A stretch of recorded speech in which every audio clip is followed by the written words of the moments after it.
The city has been taking a close look at the education provided by yeshivas and how it compares to public schools for more than 4 years now.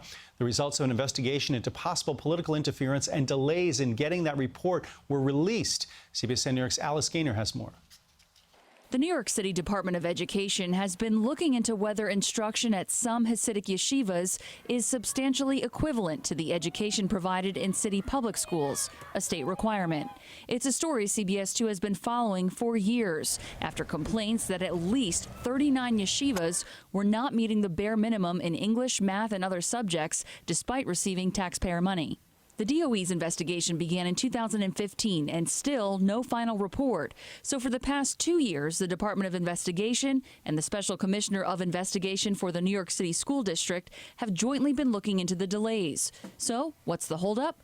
For starters, the public was not made aware of any progress right away because the investigation found the interim report was delayed by about a year by high-level reps at City Hall in an attempt to secure support for extending mayoral control of the city's schools. The report calls it political horse trading. The mayor was aware that members of his staff had made this commitment or offer to delay, and that he was aware of that at a time that he personally participated in the sort of last round of vote whipping or lobbying to get the required votes to extend mayoral control of the schools.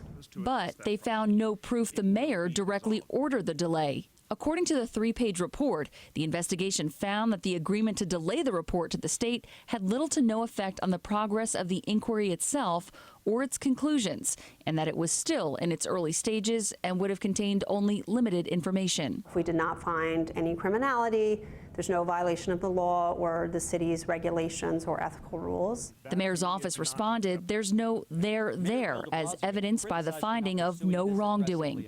Delays in the actual inquiry were primarily due to it found it difficult to enter and go into the yeshivas. It took 2 years for DOE officials to gain access. There were prolonged disputes with the yeshiva's attorney in obtaining curriculum information. It was also slowed down by the collaborative approach taken by the DOE to those disputes. The DOI and SCI felt it necessary to make a public comment on this today. It is a matter of public concern if there's political interference with nonpartisan fact-finding, and that the risk there is that it can affect public confidence. During the inquiry, the DOE determined that 11 of the 39 yeshivas named in the complaint had closed or were not within the scope. The last remaining visits were last spring.